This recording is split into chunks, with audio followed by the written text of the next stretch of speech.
जय श्री कृष्णा। हेलो दोस्तों, आपका स्वागत है हमारे चैनल भक्ति कथा संग्रह में।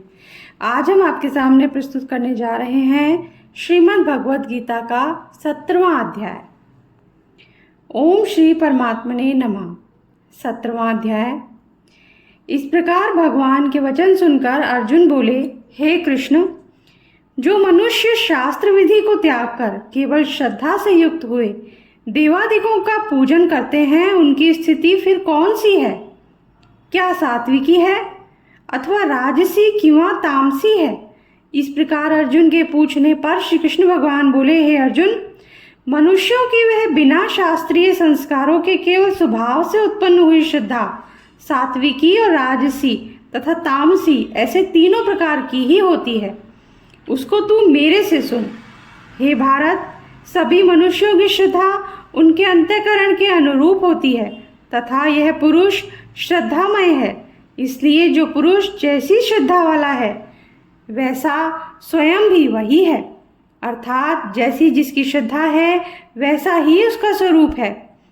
उसमें सात्विक पुरुष तो देवों को पूजते हैं और राजस पुरुष यक्ष और राक्षसों को पूजते हैं तथा अन्य जो तामस मनुष्य हैं वे प्रेत और भूत गणों को पूजते हैं। हे अर्जुन, जो मनुष्य शास्त्र विधि से रहित केवल मन कल्पित घोर तप को तपते हैं तथा दंभ और अहंकार से युक्त एवं कामना आसक्ति और बल के अभिमान से युक्त हैं तथा जो शरीर रूप से स्थित भूत समुदाय को अर्थात शरीर मन और इंद्रियादिकों के रूप में परिणत हुए आकाश आदि 5 भूतों को और अंतःकरण में स्थित मुझ अंतर्यामी को भी कृश करने वाले हैं, उन अज्ञानियों को तू आसुरी स्वभाव वाले जान।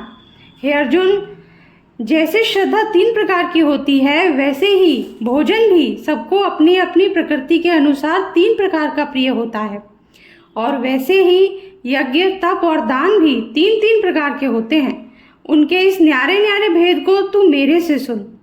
आयु वृद्धि बल आरोग्य सुख और प्रीति को बढ़ाने वाले एवं रसयुक्त चिकने और स्थिर रहने वाले तथा स्वभाव से ही मन को प्रिय ऐसे आहार अर्थात भोजन करने के पदार्थ तो सात्विक पुरुष को प्रिय होते हैं।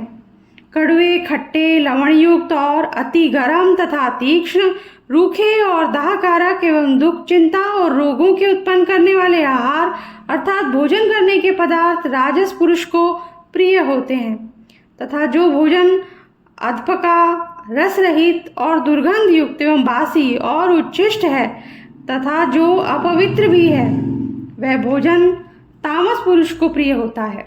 हे अर्जुन, जो यज्ञ शास्त्र विधि से नियत किया हुआ है तथा करना ही कर्तव्य है ऐसे मन को समाधान करके फल को न चाहने वाले पुरुषों द्वारा किया जाता है वह यज्ञ तो सात्विक है। और हे अर्जुन, जो यज्ञ केवल दंभाचरण के लिए ही अथवा फल को भी उद्देश्य रखकर किया जाता है उस यज्ञ को तू राजस जान तथा शास्त्र विधि से हीन और अन्नदान से रहित एवं बिना मंत्रों के बिना दक्षिणा के और बिना श्रद्धा के किए हुए यज्ञ को तामस यज्ञ कहते हैं। हे अर्जुन, देवता ब्राह्मण गुरु और ज्ञानी जनों का पूजन एवं पवित्रता सरलता ब्रह्मचर्य और अहिंसा तथा यह शरीर संबंधी तप कहा जाता है तथा जो उद्वेग को न करने वाला प्रिय और हितकारक एवं यथार्थ भाषण है और जो वेद शास्त्रों के पढ़ने का एवं परमेश्वर के नाम जपने का अभ्यास है वह निसंदेह वाणी संबंधी तप कहा जाता है तथा मन की प्रसन्नता और शांत भाव एवं भगवत चिंतन करने का स्वभाव मन का निग्रह और अंतःकरण की पवित्रता ऐसे यह मन संबंधी तप कहा जाता है। परंतु हे अर्जुन, फल को न चाहने वाले निष्कामी योगी पुरुषों द्वारा परम श्रद्धा से किए हुए उस पूर्वोक्त 3 प्रकार के तप को सात्विक कहते हैं और जो तप सत्कार मान और पूजा के लिए अथवा केवल पाखंड से ही किया जाता है वह अनिश्चित और क्षणिक फल वाला तप यहाँ राजस कहा गया है।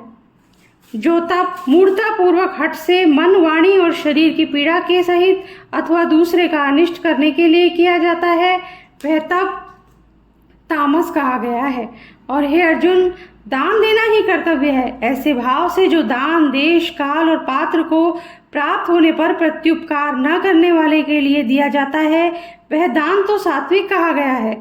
और जो दान क्लेश पूर्वक तथा प्रत्युपकार के प्रयोजन से अर्थात बदले में अपना सांसारिक कार्य सिद्ध करने की आशा से अथवा फल को उद्देश्य रखकर दिया जाता है, वह दान राजस कहा गया है। और जो दान बिना सत्कार किए अथवा तिरस्कार पूर्वक अयोग्य देश काल में कुपात्रों के लिए अर्थात मध्य मांसादि अभक्ष्य वस्तुओं के खाने वालों एवं चोरी जारी आदि नीच कर्म करने वालों के लिए दिया जाता है, वह दान तामस कहा गया है। हे अर्जुन, ओम तत्सत ऐसे ये 3 प्रकार का सच्चिदानंद घन ब्रह्म का नाम कहा है। उसी से सृष्टि के आदिकाल में ब्राह्मण और वेद तथा यज्ञादिक रचे गए हैं। इसलिए वेद को कथन करने वाले श्रेष्ठ पुरुषों की शास्त्र विधि से नियत की हुई यज्ञ दान और तप रूप क्रियाएं सदा ओम ऐसे इस परमात्मा के नाम को उच्चारण करके ही आरंभ होती है। तत् अर्थात तत् नाम से कहे जाने वाले परमात्मा का ही यह सब है। ऐसे इस भाव को फल को न चाहकर नाना प्रकार की यज्ञ तप रूप क्रियाएं तथा दान रूप क्रियाएं कल्याण की इच्छा वाले पुरुषों द्वारा की जाती हैं। सत ऐसे यह परमात्मा का नाम सत्य भाव में और श्रेष्ठ भाव में प्रयोग किया जाता है तथा हे पार्थ, उत्तम कर्म में भी सत शब्द प्रयोग किया जाता है तथा यज्ञ तप और दान में जो स्थिति है वह भी सत है ऐसे कही जाती है। और उस परमात्मा के अर्थ किया हुआ कर्म निश्चय पूर्वक सत है ऐसे कहा जाता है। हे अर्जुन, बिना श्रद्धा के होमा हुआ हवन तथा दिया हुआ दान एवं तपा हुआ तप और जो कुछ भी किया हुआ कर्म है वह समस्त असत ऐसे कहा जाता है। इसलिए वह ना तो इस लोक में लाभदायक है और न मरने के पीछे ही लाभदायक है। इसलिए मनुष्य को चाहिए कि सच्चिदानंद घन परमात्मा के नाम का निरंतर चिंतन करता हुआ निष्काम भाव से केवल परमेश्वर के लिए शास्त्र विधि से नियत किए हुए कर्मों का परम श्रद्धा और उत्साह के सहित आचरण करे। इसी के साथ 17वां अध्याय समाप्त होता है। अगर आपको पसंद आया हो तो लाइक कर दीजिए, चैनल को सब्सक्राइब कर दीजिए, बेल आइकन प्रेस कर दीजिए ताकि हमारे आगे आने वाले वीडियोस भी आप तक आसानी से पहुंच सके। Thank you. जय श्री कृष्णा।